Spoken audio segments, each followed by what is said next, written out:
பரந்தாமன் சன்னதிக்கு வாராய் நெஞ்சே.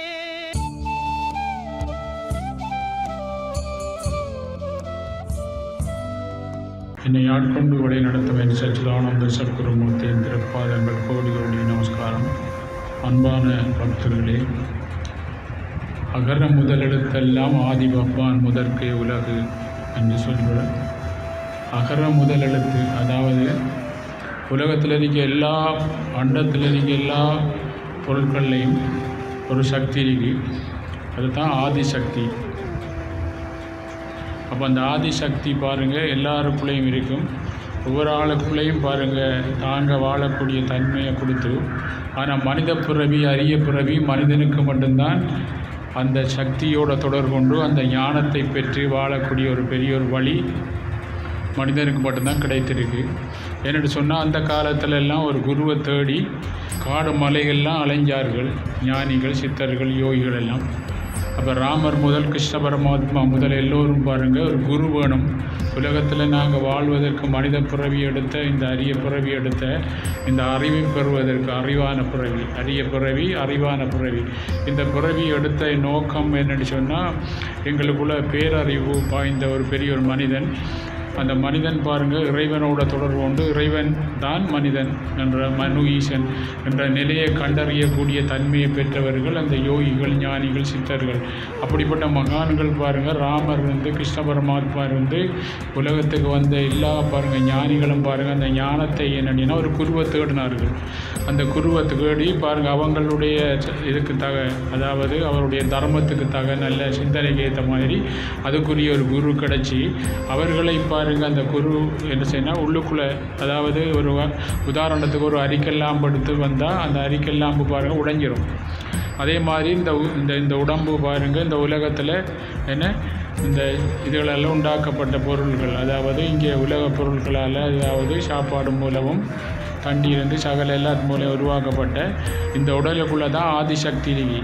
அகர முதலெழுத்தெல்லாம் ஆதி பகவான் முதற்கே உலகு அப்படின்னு சொல்லி கொடுத்த இந்த அரிய இந்த பொருளை எப்படி பத்திரமாக பாவிக்கிற அப்படின்னு சொல்லி எங்களுக்கு அந்த அறிவு வாய்ந்த அந்த கடவுள் படைத்தவர் இதை எப்படி நம்ம பாவிக்கிறோன்ற தன்மையை அந்த உள்ளுக்குள்ளே இருக்கவர்கிட்ட போனால் தான் பெறலாம் அப்படின்னு சொல்லி ஒரு குருவாக்கள் உலகத்தில் எல்லா இடங்களும் போய் அந்த குருவை தேடி அந்த குருவை கண்டுபிடிச்சி அந்த குருவில் அசைக்க முடியாத பக்தி வச்சிருந்து அந்த பக்தி கொண்டு பாருங்கள் அவங்களை இங்கே கொண்டு சேர்த்து தனக்குள்ளே பாருங்கள் ஒரு பெரிய ஒரு ஞானம் ஒன்று இருக்குது அப்படின்ற கண்டவர் தான் மனிதன். அதனால தான் மனிதன் தான் கடவுள்.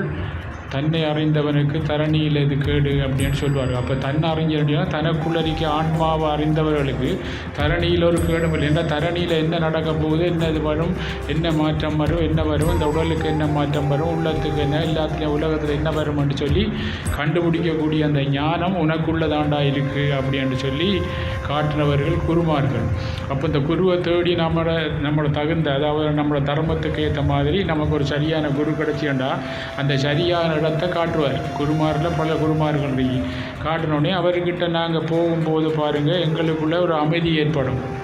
என்னென்னு சொன்னால், நீங்கள் தியானம் பண்ணி பாருங்கள், தியானம் பண்ணக்குள்ளே ஒரு மனம், அதாவது தியானம் பண்ணக்குள்ளே ஒரு மனம் ஓடிக்கொண்டே இருக்கும். அங்கே ஓடும், இங்கே ஓடும், கூடாத விஷயத்தை சொல்லும், நல்ல விஷயத்தை சொல்லும். அப்படியே நாங்கள் கவனித்து திரிப்போம். அப்போ கவனித்து திரிக்கும் போது எங்களுக்கு முதல் கவனிக்க தெரியா. அப்போ நாம் ஒரு சித்த புருஷர்கள் குருமார்களை கண்டு அவர்கள் சொல்கிறார்கள், நீங்கள் கவனித்து தெரியுங்க.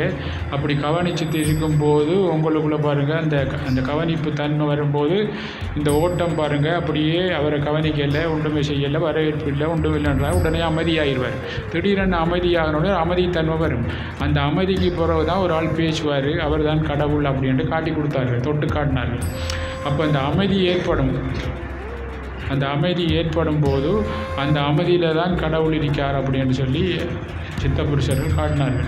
அப்போ அப்படிப்பட்ட ஒரு பெரிய ஒரு பேருண்மை எங்களுக்கு மட்டும் கிடச்சிருக்கு. அது எல்லாருக்கும் விளங்காது. என்னென்னு சொன்னால், இது நாங்கள் வெளிமுகமாக பல பிறவிகளில் செய்த கர்மாக்கள் வெளியில் தான் கொண்டு பார்க்கணும். ஏன்னா வெளியில் நாங்கள் நிறைய பதிவிருக்கி அந்த வெளி விஷயத்தை நாங்கள் பாருங்கள் அப்படியே கடக்கணும் வந்து சாதாரணமாக கடக்க முடியாது. ஏன்னா யோசிச்சு பாருங்கள், நாவுக்கரசருக்கு பாருங்கள் 70 வயதில் தான் அது கடந்தார். அவர் ஞான சம்பந்தர் 3 வயதெல்லாம் கடந்தார். அப்போ இந்த 70 வயது கடக்கங்காட்டிலும் பாருங்கள், அவர் கடந்த உடனே 3 வயதில் கடந்தவரை பார்த்து பெருமானை என்று தான் கூப்பிடாரு, சும்மா சாதாரணமாக கூப்பிடல. அப்போ நாங்கள் அதை கடக்காமல் இருந்தால் சாதாரணமாக தான் எல்லாரையும் மதிப்போம். அது நமக்கு இறைவனும் தெரியா, வந்திரிக்காலும் தெரியா, ஒன்றும் தெரியா, எங்களுக்கு என்ன நடக்குன்னு தெரியா, எப்போ அழிவு ஒன்றும் தெரியா, நாளைக்கு என்ன நடக்கு, நாளை அன்றைக்கு என்ன எப்படும் நடக்காது. அப்படிப்பட்ட ஒரு அஞ்ஞானத்தில் ஒரு குருட்டு ஒரு கண்டுக்குட்டியை கட்டின மாதிரி தான் நாங்கள் இப்போ உலகத்தில் வாழ்ந்து கொண்டிருக்கோம்.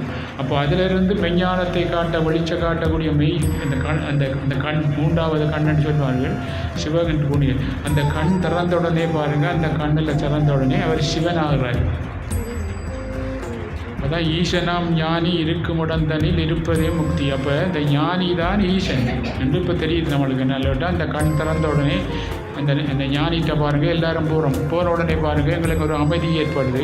அமைதி ஏற்பட்ட உடனே எங்களுக்குள்ள பாருங்கள் பல மாற்றங்கள், துன்பங்கள் எல்லாம் போதுன்னா அவர் தான் யார், எங்களுக்குள்ள 3வது கண்ணாரிக்கவர் தான் குருவாக வந்திருக்காரு.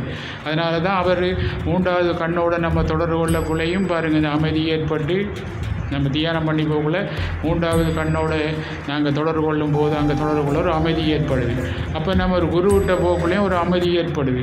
அப்போ அங்கே உள்ளுக்குள்ளே போன உடனே எங்களோட கருமாக்கள்லாம் போகுது. இப்போ நீங்கள்லாம் ஒரு கருமாவாக, நான் உட்பட எல்லாரும் ஒரு கருமா இருந்து வாழ முடியாத பட்சத்தில் அது எங்கே இருந்தது, அதை எப்படி வாழ்கிற, அதை எப்படி இல்லாமாக்குறன்ற நோக்கம் அறிஞ்சினாம இதுக்கு வழி இல்லையாண்டு தேடி போகக்குள்ளே தான் அவர் காட்டினார். இப்படி ஒன்று போன உடனே உனக்குள்ளேன்னு சொல்லி அவர்கிட்ட போன உடனே அமைதி ஏற்படுது. அந்த அமைதித்தன்மை பாருங்கள் எங்களுக்குள்ளே போன உடனே ஏற்படுது. அந்த அமைதித்தன்மை வந்த உடனே பாருங்கள் வந்திருக்கிறவர் தான் நம்மளுக்குள்ளே இருக்கிறவர்னு சொன்னேன். ஏன்னா நம்மளுக்குள்ளே இருக்கிறவர் தான் நம்மள ஆரண்டு காட்டலாம், தன்னை ஆரண்டு காட்டக்கூடியது நம்ம. அப்போ அப்படிப்பட்ட குருவை பல வழிகளில் தேடினார். உதாரணத்துக்கு பாருங்கள், யாக்ஷவல்லியர் என்று சொல்லி ஒரு குரு இருக்கார். இந்த யாக்ஷவல்லியருக்கு 5-6 சீடர்கள். அப்படி 5-6 சீடர்களுக்குள்ள யனக மகாராஜ்கிட்ட யாக்ஷவல்லியர் குரு போகிறவர். அப்படி போக்குள்ளே அவர் பாருங்கள் யனகர் கடும் பக்தியானால், ஏன்னா அவர் ராஜாவாக இருந்தாலும் யோகியாக வாழ்ந்தால் தான் ராஜயோகம் என்று பேர் வந்து. அப்போ அவர் கடும் பக்தியால் பாருங்கள் இவ்வளவு ராஜாவாக இருந்தாலும் அந்த புறத்தில் பாருங்கள் குரு நாதர் போனோடனே உபதேசம் கேட்பாராம். அப்படி ஒரு நாள் அப்படி கேட்டக்குள்ளே பாருங்கள் இந்த இவங்க சொன்ன சீடர் மாதிரி சொன்னாங்க. இப்போ நம்ம ஆட்கள் சொல்கிற மாதிரி பாருங்கள் பணக்கார ஆண்டு ஓட்டு அங்கே தான் போகிறாரு, அவர் ராஜா ஆண்டு ஓட்டு இவங்க பொருள் இரவையில் காய்ச்சிருக்காங்க. அது குருவுக்கு கேட்டுது. ஏனெண்டா இந்த அஞ்ஞானத்தை கேட்க முடியாத, எங்களுக்கு ஞானத்தை கொடுக்க முடியாத அஞ்ஞானத்தை கடந்து மெஞ்ஞானத்தை கண்டு கடவுளாக வாழ்கிறவர் தான் குரு. அப்படியான அவருக்கு பாருங்கள் அந்த தெரிஞ்சுது. உடனே அவர் கூட்டிகிட்டு போகிறார் அடுத்த நாள் அவர்கிட்ட யனகர்கிட்ட. இப்போ கூட்டிகிட்டு போனோடனே அந்த புறத்தில் வந்து பாருங்கள் அங்கே உபதேசம் நடக்குது. அப்போ இந்த உபதேசம் நடந்து கொண்டிருக்கும் போது அங்கே வந்து சொல்கிறாரு அரண்மனை எரிஞ்சு கொண்டிருக்கு அப்படின்ட்டு காவலாளின்னு சொல்கிறாங்க. அப்போ அரண்மனை எரிஞ்சு கொண்டிருக்கும் சொன்ன உடனே பாருங்கள் அவர் அந்த குருவில் பாருங்கள் மேல் மனத்தை கடந்து, இப்போ கரைக்கிற மனத்தை ஆள் மனத்தையும் கடந்து பாருங்கள் அவரோட ஐக்கியமாயிட்டார் குருவோட. அப்படியே பார்த்தாப்புலே அப்படி இருக்காரு. அவருடைய அரண்மனை எரியுது அப்படின்ட்டு சொல்கிறாங்க. அவ்வளோ குரு பக்தி, குருவில் அசைக்க முடியாத பக்தி. அதனால தான் குருவில் அசைக்க முடியாத பக்தி வச்சுருந்தா காண்பாய் ஒன்று உள்ளத்திலோட இதுக்குள்ளே காணுவான். நாங்கள் 3வது ஒரு இறைவன் 3வது கண்ணான்னு சொல்லுவாங்க. 3வது கண் திறந்தால் நீ சிவன் ஆயிடுவா. நெற்றிக்கண் நெற்றிக்கண் காட்டினாலும் குத்தமே என்று சொல்லி சொல்கிறாங்க. அது மாதிரி அந்த நெற்றிக்கண்ணை பாருங்கள் திறக்க வைக்கிறவர் ஒரு குரு தான். அப்படி அவர் அப்படியே ஆழ்ந்திருக்கக்குள்ளே பாருங்கள் இவர்கள் முதல் நாள் குளித்த அந்த தொண்டுகளை அங்கே காயப்போட்டு வந்தவங்க அது எரிஞ்சிருந்தோம் ஓடுறாங்க. ஓடி போய் எடுத்து. அப்போ தான் அவர் சொல்கிறார் பாருங்கள் தன்னுடைய அரண்மனை தான் ஒரு ராஜா. அப்படி ஒரு அரண்மனை எரியும் போது பாருங்கள் எந்த சலனமும் இல்லாமல் அப்படியே குருவில் மூழ்கி இருக்காரு. அதனால தான் நான் இங்கே வரேன் அப்படின்னு சொன்னார். நீங்கள் பாருங்கள் ஒரு குளிச்சு போட்டு சாதாரண தொண்டு அதை எரிஞ்சிரு கொண்டு ஓடி போகிறேன். அப்போ இதில் பற்று உங்களுக்கு எங்கே நீங்கள் நம்ம கர்மா சொல்லுவேன். நாங்கள் எங்கே பற்று இங்கே தான் பற்று. பாருங்கள் அவர் அதெல்லாம் கடந்து பாருங்கள் இவ்வளோ சாமான் அடிக்க அவர் அரண்மனை எரியுது, எந்த இதுவும் இல்லை. அப்படியே போய் அப்படி தான் சீரடி பாபாக்களை சாப்பிடணுன்ட்டு அவதிப்பட்டாங்களாம். அப்போ சாப்பிட லைனில் இருந்த போது பூகம்பம் ஏற்பட்டு ஆடிதான் எல்லோரும் ஓடித்தாங்களாம் கூட்டு போட்டு 2 ஓடின உடனே பாருங்கள் அவர் நெல் சாப்பிட்ட பிறகு ஒன்று வெளியே காட்டு நெல்றாப்பான்னு சொல்லிட்டு சாப்பிட்டார். அப்போ தான் அவர் சொன்னார் பாருங்கள் குருவிட்டு கிட்டேருந்து சாப்பிட்றதுக்கு அடிப்படி பட்டுனுட்ட நீங்கள் இப்போ பாருங்கள் குரு இந்த இது விழுந்து பூகம்பம் வந்தோடனே குரு மட்டும் சாகட்டும் ஓடுறோம் அப்படின்னு சொல்லி சொன்னாராம் பாருங்கள். அது மாதிரி தான் பாருங்கள். எங்கண்டா நாங்கள் எங்கேருந்து அந்த 5 பேர்றது மேல்மனம் கர்மாவில் இருந்து, அதனால தான் அவங்க என்ன வச்சாங்க என்னன்னு தெரியாதே. அவங்க என்ன வச்சாங்க, அவங்க என்னண்டா இந்த பணக்கார ராஜாட்டோடு தான் போகிறாங்க, நம்மளை கவனிக்கிறது. இப்போ விளங்கு தானே அவர் போகிறாங்க, யோசிச்சு பாருங்கள். அப்போ 2 கலந்தவர்கள் ஜீவ பிரம்மாக்கிய நிலை. அப்போ ஜனகர் பாருங்கள், இறைவனோட 2 கலந்தவர் தான் ஜனகர். அதனால தான் ராஜாவாக இருந்தார், யோகியாக இருந்தார், அந்த புறத்தில் இருந்தார், மனைவி மக்களோட எல்லாரோடையும் இருந்தார், ஒரு பற்றற்று இருந்தார். ஏன்னாடா அந்த நிலைக்கு போனோடனே பற்று இல்லாமல் இருப்பாங்க, ஏன்னாடா அன்பு அரிப்பாங்க. ஏன்னாடா இறைவன் அன்பு. நான் சொன்னேன், இப்போ சக்தி கூடியவர்கள் பாருங்கள், சில பேருக்கு அன்பு இல்லை, அவங்க கூடாத வேலையை உலகத்தில் செய்வாங்க. அன்பு இருக்கிறார்களுக்கு பாருங்கள் பல பிரச்சனைகள் வரும், எல்லாம் வரும். அவங்க எதிர்கொள்ளக்கூடிய சக்தி இல்லாதனாடி அழுவாங்க, பல இதுகள் பிரச்சனைகள்லாம் வரும். ஆனால் இந்த சக்தி பாருங்கள், இதோட அன்போடு இருக்கிறாளுக்கு அந்த சக்தி சேருமாட்டா, என்னை அன்பே சிவம். அப்போ அவங்க பாருங்கள் உலகத்தில் ஒரு நற்காரியங்களையும் இந்த உலகத்தில் என்னென்ன தேவையான விஷயங்களை கொடுக்கக்கூடிய அந்த இதுகள் உபதேசம் பண்ணி ஞானத்தை கொடுக்கக்கூடிய ஒரு பெரிய ஒரு வழியை காட்டக்கூடியவுடன் குருமாரி. அதே மாதிரி பாருங்கள், குருவில் நமக்கு அசைக்க முடியாத பக்தி நமக்கு இருக்குமென்னு சொன்னால் என்ன செய்வோம், குரு எங்களுக்கு தானாக கிடைக்கும். இறைவா வழி இல்லையா, இந்த பிரச்சனைக்கு வழி இல்லையா, குருநாதா எனக்கு ஒரு குரு அப்படின்னு சொல்லி நம்ம ஏங்க போகுது பாருங்கள். குருவே பாருங்கள் கடவுளாக வந்து நம்மளுக்கு வழி காட்டுவார், இல்லாட்டியோ தகுந்த ஒரு ஆளை நமக்கு அனுப்பி வைப்பார். அப்படிப்பட்ட வழியை கண்டு தான் நாங்கள் வந்திருக்கோம். யோசிச்சு பாருங்கள், அப்படியான ஒரு வழியில் குரு பக்தியாக இருக்கக்கூடிய ஒரு பெரிய ஒரு வழி நமக்கு கிடைக்கும். ஏன்னா காட்டாறு வெள்ளம் பாருங்கள், உதாரணத்துக்கு காட்டாறு வெள்ளம் பாருங்கள், கம்பு கட்டை பாம்பு பள்ளி என்று ஓடிக்கொண்டே இருப்பார் ஃபாஸ்ட்டாக. அந்த காட்டாறு வெள்ளம் பாருங்கள் அது இலக்கை நோக்கி ஓடி போவார். அந்த இலக்கை நோக்கி ஓடி போகக்குள்ள நம்ம பாருங்கள் அந்த காட்டாறு வெள்ளம் இந்த கட்டை கம்பு இதுகளை பார்த்து அப்படியே நின்று தண்டா என்ன செய்வாங்க, சாக்கடை ஆகிடும். என்னடா இந்த கட்டை கம்பு எல்லாம் கூலாகி அவரை சாக்கடைன்னு சொல்லுவாங்க. அவரை சாக்கடை என்ன வெள்ளம் மட்டும் சொல்ல மாட்டாங்க, ஏன்னா காட்டாறு வெள்ளம் மட்டும் சொல்ல மாட்டாங்க. அப்போ அப்படித்தான் நாங்கள் பாருங்கள் ஓடிக்கொண்டு இருக்கிற நாங்கள் என்னடா எங்களுக்கு ஒரு உத்வேகம் உண்டு, எங்களுக்கு கொடுத்தது யார், கடவுள். ஏன்னா எங்களுக்கு ஒரு பிரச்சனையை கொடுத்தாரு, சரியான பிரச்சனை உண்டு. கொடுத்த உடனே என்ன செய்வேன், நாங்கள் எல்லாத்தையும் மறந்து தேட ஆரம்பித்தோம். தேடினோடனே ஒரு குரு கிடச்சி தான் அந்த குரு விட்ட போகிறோடனே பாருங்கள் மெல்ல மெல்ல எங்களுக்கு எங்களோட பக்திக்குத்தாக நாங்கள் தியானம் பண்ணுறதுக்காக எங்களோட கர்மாக்கள் கரைஞ்சி வந்தோடனே எங்களுக்கு ஒரு வெளிச்சம் உண்டு, ஒரு நிம்மதி உண்டு. அப்படி இல்லாட்டி நம்ம பாருங்கள் என்னென்னையும் கொஞ்சம் நாளில் பாருங்கள் இது கூடிக்கொண்டு போகல இன்னும் பிரச்சனை வரும். ஏன்டா பிரச்சனையை தான் நாங்கள் திங்க் பண்ணுவோம். எதை நம்ம திங்க் பண்ணுறோமோ பாருங்கள் எண்ணங்கள் எல்லாம் வரும். அந்த எண்ணங்களை நாம் திங்க் பண்ணின வேண்டியன்னா என்ன செய்யும், அது செயலுக்கு போகும். செயலுக்கு போனால் அது நல்லதுன்னு சொன்னால் பாருங்கள் நாங்கள் சந்தோஷமாக இருப்போம், கெட்டதுன்னு சொன்னால் நாங்கள் துக்கமாக இருப்போம். அப்போ எண்ணங்கள் வந்தாலும் பாருங்கள் நாங்கள் அந்த எண்ணங்களை ஆராயக்கூடிய பகுத்தறிவு நமக்கு வரணும் அப்படின்னா ஒரு குருவிட்ட போய் அந்த ஓட்டமான மனத்தை நமக்கு என்ன குறைஞ்சிதன்னு சொன்னால் எங்களுக்குள்ளே பெரிய ஒரு பகுத்தறிவு வரும். அந்த பகுத்தறிவு தான் அந்த ஞானத்துக்கு உள்ளுக்குள்ளே போகிறதுக்கு முதல் படி. நாங்கள் நீ ஞானம் பெறுவோம் கட்டாயம் அப்படின்ற வழியை காட்டக்கூடியது அந்த பகுத்தறிவு தான். அப்படிப்பட்ட ஒரு வழி நம்மளுக்கு கிடைச்சி. அதே மாதிரி பாருங்கள் நாங்கள் ராமகிருஷ்ண பரமன் சொல்றீர்கள், உன்னுடைய குருவை ஒரு கையில் பிடிச்சி கொண்டு மறுகையால் நீ கடமையாற்றும் போது பாருங்கள் என்ன செய்யும், உலக கடமையெல்லாம் எல்லாம் செய்வா சரியாக செய்யும்போது குரு 2 கையாலையும் பிடிச்சிடுவார். இதைத்தான் கிருஷ்ண பரமாத்மா உன்னுடைய கடமையை நீ சரியாக செய்யும் போது அது யோகமாக மாறும். யோகமாக மாறினோடனே பாருங்கள் உன் சித்தத்தில் இருக்க கர்மாக்கள் எல்லாம் இல்லாமல் இறைவனோட 2 கலக்கூடிய நிலை உனக்கு வரும் என்று சொல்லி அவர் சொன்னார். உன்னுடைய நீ கடமையை சரியாக செய்யும்போது அது யோகமாக மாறும். அப்போ கடமையை சரியாக செய்யணும்னா நாங்கள் என்ன ஒரு கையால் குருவை பிடிச்சி கொண்டு மறு கையால் கடமையாற்றுற மாதிரி நம்ம யோசிச்சு பாருங்கள். இந்த ஸ்கூலில் கவராயம் இருக்கும்போது அது என்ன செய்வோம், ஒரு இடத்துல வச்சு கொண்டு நம்ம வட்டம் வரையும் போது 4 பக்கமும் சமனாக இருக்கும். ஆனால் அப்படி வரைஞ்சி பழகினோடனே நமக்கு கை பழக்கம் வரும். அந்த கையால் என்ன செய்வோம், பழையக்குள்ளே ஒரே மாதிரி தான் இருக்கும். ஆனால் அது பாருங்கள் என்னையும் அப்படி இருக்காது. அதே மாதிரி பாருங்கள் ஒரு குருவிட்ட கையை பிடிச்சி கொண்டு உலக கடமையை ஆற்றவர்களுக்கு பாருங்கள் உலகத்தில் பாருங்கள் எந்த பக்கம் போனாலும் அவர் வாழக்கூடிய ஞானம் அவருக்கு கிடைக்கும். உலகத்தில் நீங்கள் பாருங்கள் எந்த நாட்டுக்கு போனாலும் எந்த இடத்துக்கு போனாலும் அதுக்கேற்ற மாதிரி நம்மளை கொண்டு அட்ஜஸ்ட் பண்ணி வாழக்கூடிய ஒரு பக்குவ நிலையை ஒரு குருவதால் மட்டும்தான் கொடுக்க முடியும். இப்போ நீங்கள் பாருங்கள் ஆரம்பத்தில் உங்களுக்கு திடீரென கோபம் வந்துருக்கும், திடீரென இது வந்துருக்கும். நல்லா தியானம் பண்ணி போகிறாங்களுக்கு பாருங்கள் இந்த பக்கம் கூடி அது குறைஞ்சிருக்கும். இரண்டாவது சித்த மனத்தில் இருக்கும். அதை கடந்து பாருங்கள் இங்கே போகக்கூடிய பாருங்கள் இந்த டேஸ்ட் வரும்போது என்ன செய்வோம், இது குறைஞ்சிரும். இது குறைஞ்ச உடனே பாருங்கள் உங்களுக்கு வியாழக்கிழமை உங்களுக்கு டைம் வரும். வியாழக்கிழமை நாள்னு சொல்லி ஒரு நேரம் கொண்டு வரும். அந்த வியாழக்கிழமை ஞாபகம் வரும், உங்களை கூட்டிகிட்டு வரும். ஏனென்றால் அந்த உள்ளுக்குள்ளறியால் உங்களை என்ன கூட்டிகிட்டு போவார். உதாரணத்துக்கு பாருங்கள், இவர் நாங்கள் எங்களோடு இருக்கும்போது பெரிய போடையில் அங்கே பாருங்கள் அந்த சொதி வைக்கிற காய், அந்த காய் அவர் அந்த பக்கத்தில் பாருங்கள் நாங்கள் அந்த வளவுக்குள்ளே தோட்டம் போட்டிருந்தேன். அதுக்குள்ளே அவரை ஆஞ்சிட்டு வர சொன்னேன். அதை எடுத்துட்டு இவர் பாருங்கள் இவருக்கு 3 மாதத்துக்கு முதல் பாருங்கள் பக்கத்து வீட்டில் ஒரு பாம்பு வந்து அந்த பாம்பு பாருங்கள் அடிக்கிறதுக்கு கூப்பிட்டாங்க. இங்கே நிறைய நிற்கிறவங்க நாங்கள் ஒருவரும் இல்லை என்று சொன்னோம். அதுக்கு பிறகு பாருங்கள் அவரே அடிச்சுட்டாரு.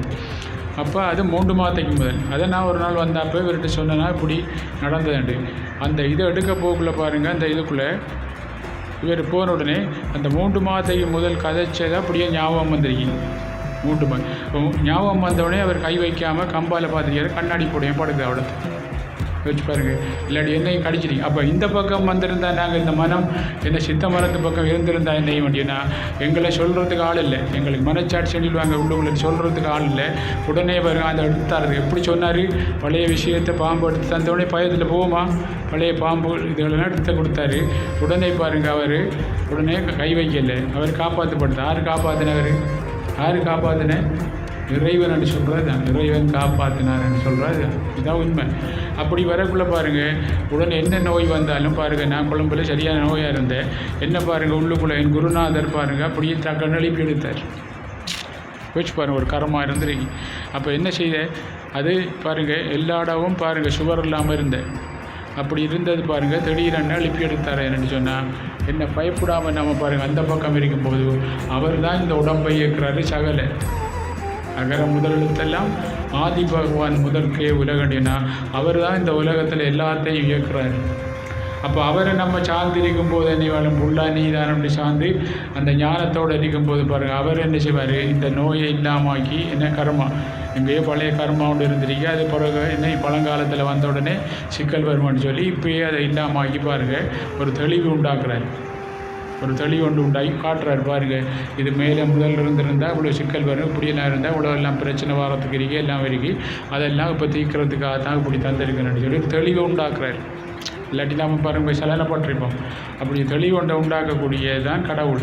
அப்படிப்பட்ட நாம் உள்முகமாக நாங்கள் தொடர்பு கொள்ளும் போது எங்களுக்கு ஒரு தெளிவை உண்டாக்கி எங்களோட கஷ்டங்கள்லேருந்து இல்லாமல் போய் திடீரென்னு பாருங்கள் எங்களுக்கு கஷ்டத்திலிருந்து இல்லாமல் போகக்கூடிய ஒரு வழி கிடைக்கும்.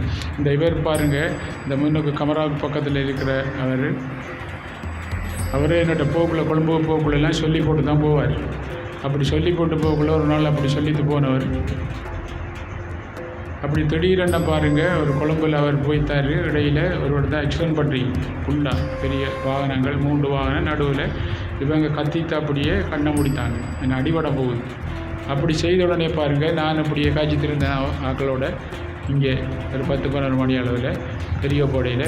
அப்போ நான் கேட்டேன் என்ன நடக்குது வினோத்தை, என்ன நடந்தேன் அப்படின்னு கேட்டேன். அப்போ அவங்க பதட்டம் மாதிரி எவ்வளோ காரை கொண்டு சைடில் போட்டு சொல்லுங்கள் அப்படின்னு எப்படி யோசிச்சு பாருங்க. அப்போ சொன்ன உடனே அவர் இப்போ அவங்க எல்லாம் சொன்னாங்க எப்படி சாமிக்கு தெரியும் நாங்கள் கோல் பண்ணலைன்னு, அதுதான் சாமி அப்படின்னு சொல்லி. ஏன்னாடா நீங்கள் உள்ளுக்குள்ளறிக்காலோட தொடர்பு கொண்டன உள்ளுக்குள்ளறிக்கவர் தான் வெளியே வந்திருப்பார் உண்மையான ஒரு சரியான சத்குரு. அப்போ உங்களுக்கு என்னடா நீங்கள் கத்துறதெல்லாம் செய்து அவருக்கு படும். நீங்கள் சித்த மரத்துக்கு பக்கத்தில் அங்கால பாவத்து பக்கம் இருந்தேன்டா கர்மா பக்கம் இருந்தேன்னா படாது, நீங்கள் கூப்பிட்டாலும் வரைய மாட்டார், உங்களுக்கு பக்கத்தில் இருப்பார். யோசிச்சு பாருங்கள். அதான் கஜேந்திரன்ற ஒரு யானை பாருங்கள் என்ன செய்தார், கிருஷ்ணர் போய் கொண்டிருக்காராம் அங்கே மேலே கருட வாகனத்தில் வேற ஒரு வேலையாக அவருக்கு முதல்ல பிடிச்சிட்டு அவர் என்ன செய்தார் பாருங்கள், கிருஷ்ணா அப்படி என்னை காப்பாற்ற கத்தின உடனே அவருக்கு கேட்டுதான் அவர் அவசரமாக போகிறாங்க வேறு அலுவலாம்.